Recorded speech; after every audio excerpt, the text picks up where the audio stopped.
وذكر فإن الذكرى تنفع المؤمنين.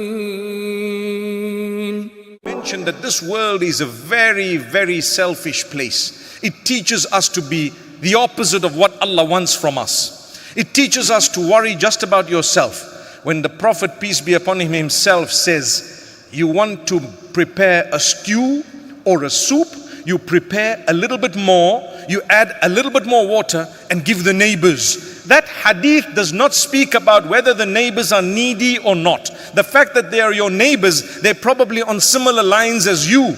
But if they know you're preparing some beautiful thing to eat and you give them, the idea is to build a bond and a relationship. Tomorrow, if they need something, they know. Yes, they will ask Allah, but Allah will use you to give them. And if Allah's used you to give someone something, thank Allah for it. Because that's a favor of Allah.